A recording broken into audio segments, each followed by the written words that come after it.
Bonjour, c'est à l'occasion des journées de neurosciences psychiatrie et neurologie que j'ai le plaisir d'accueillir le professeur Vincent Leroy, chef de service d'hépato-gastro-entérologie à l'hôpital Henri Mondor et responsable du national de référence de l'hépatite C. Première question, Vincent Leroy, où en sommes-nous de l'hépatite C aujourd'hui en 2021?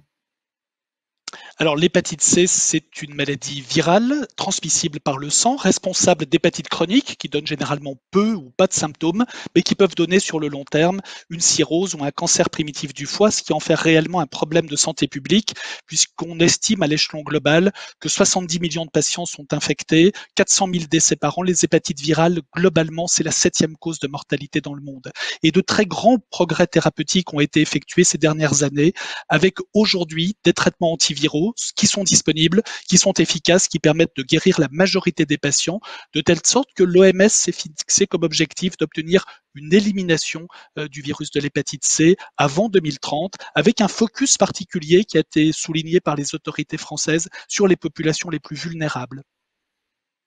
En tant que psychiatre, bien sûr, les patients dont nous nous occupons en psychiatrie sont souvent considérés comme vulnérables, on l'a vu au cours de la pandémie récente. Alors justement, y a-t-il des modalités spécifiques de liaison entre hépatite C et pathologie psychiatrique?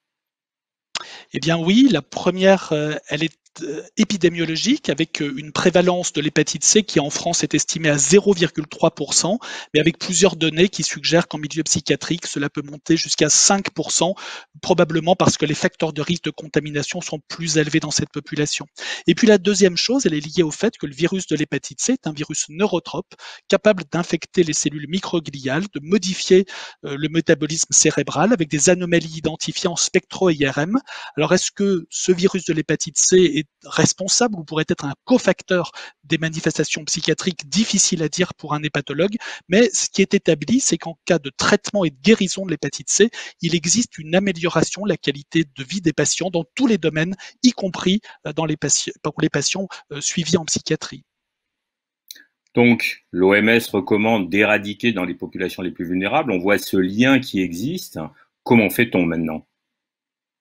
La première chose, je crois, c'est dépister.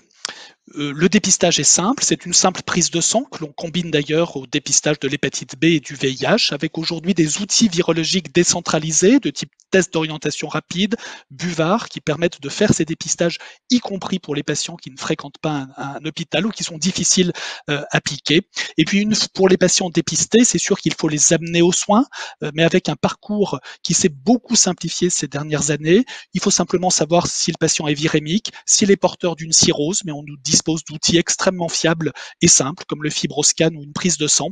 Et puis ensuite, le traitement peut être conduit en vérifiant quelques points comme la présence éventuelle d'interactions médicamenteuses. Ce qui est important, c'est que tous les médecins aujourd'hui sont autorisés à prescrire un traitement de l'hépatite C avec des taux de guérison de l'ordre de 99%, ce qui amène à nouveau une amélioration de la qualité de vie, puis également une réduction de la mortalité en réduisant le risque de cirrhose et de complications liées au cancer. On connaît la perte d'espérance de vie des patients ayant des pathologies psychiatriques du fait des maladies somatiques. On peut les guérir de l'hépatite C, identifier, traiter. Voilà les objectifs. Il faut y penser. C'est très important.